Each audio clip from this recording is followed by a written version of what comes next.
Assalamualaikum warahmatullahi wabarakatuh. Perkenalkan, nama saya Hidayatus Sofia dengan NIM 46122054 dari kelas 4C D4 Akuntansi Manajerial. Terima kasih atas kesempatan yang telah diberikan. Nah, pada kesempatan kali ini saya akan memaparkan mini riset saya yang berjudul Analisis Pengelolaan Penjualan dan Persediaan untuk mencegah kecurangan pada pangkalan gas ABC. Nah, penelitian ini dilatar belakangi oleh adanya resiko kecurangan ataupun fraud pada usaha berskala kecil, khususnya pada pangkalan gas LPG. Meskipun tergolong UMKM, pangkalan gas ini memiliki peran penting dalam pendistribusian LPG bersubsidi, sehingga diperlukan pengelolaan penjualan dan persediaan yang transparan dan juga dapat dipertanggungjawabkan. Namun, dalam praktik kesehariannya, banyak pangkalan gas masih menggunakan sistem pencatatan manual dan juga minim pengendalian internal, sehingga membuka peluang terjadinya kecurangan. Nah, berdasarkan latar belakang tersebut, penelitian ini memiliki 3 rumusan masalah. Yang pertama yaitu bagaimana bentuk potensi fraud yang dapat terjadi dalam proses pengelolaan penjualan dan juga persediaan pada pangkalan gas ABC. Yang kedua yaitu faktor-faktor apa saja yang mempengaruhi timbulnya potensi fraud dalam aktivitas pengelolaan penjualan dan juga persediaan pada pangkalan gas ABC. Selanjutnya yang ketiga yaitu bagaimana potensi pencegahan kecurangan yang efektif untuk meminimalisasi fraud dalam pengelolaan penjualan dan juga persediaan pada pangkalan gas ABC. Nah, penelitian ini menggunakan metode deskriptif kualitatif dengan teknik pengumpulan data yaitu observasi, wawancara langsung dengan pemilik pangkalan, serta dokumentasi laporan penjualan dan pencatatan persediaan. Nah, penelitian ini dilakukan di pangkalan gas ABC pada bulan November.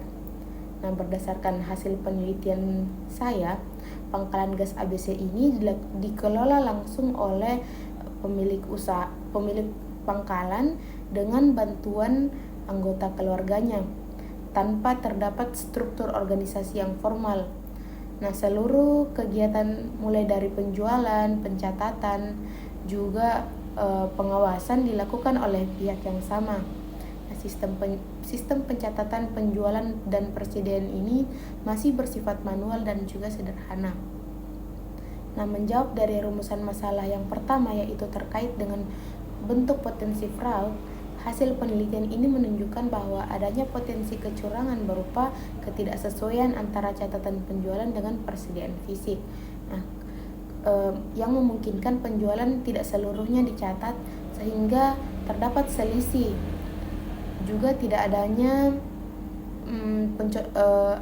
pencocokan rutin antara data dan juga kondisi fisik persediaan. Selanjutnya pada menjawab rumusan masalah yang kedua yaitu mengenai faktor-faktor yang menyebabkan potensi fraud.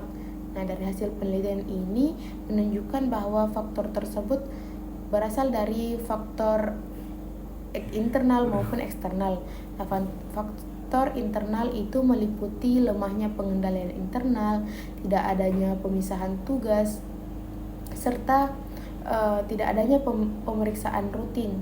Nah, sementara itu untuk faktor eksternal itu meliputi tekanan ekonomi, tingginya permintaan LPG subsidi, serta tidak rutinnya agen datang memeriksa.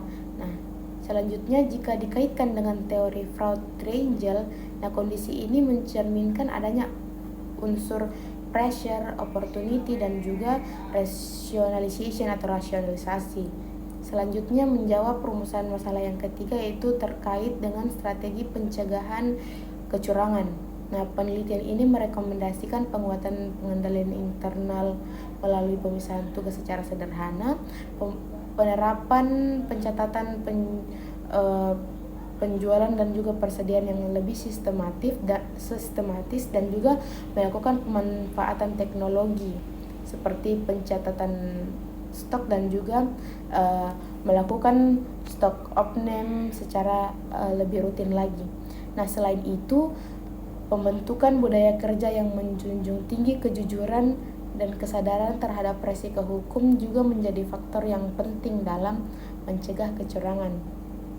Selanjutnya, sebagai kesimpulan, dapat saya simpulkan bahwa pengelolaan penjualan dan persediaan pangkalan gas ABC masih memiliki kelemahan yang berpotensi menimbulkan fraud. Oleh karena itu, perbaikan sistem pengendalian internal menjadi langkah yang penting untuk meningkatkan transparansi, akuntabilitas, dan juga keberlanjutan usaha. Nah, demikian pemaparan dari saya. Lebih dan kurangnya mohon dimaafkan. Wabillahi taufiq wal hidayah. Wassalamualaikum warahmatullahi wabarakatuh.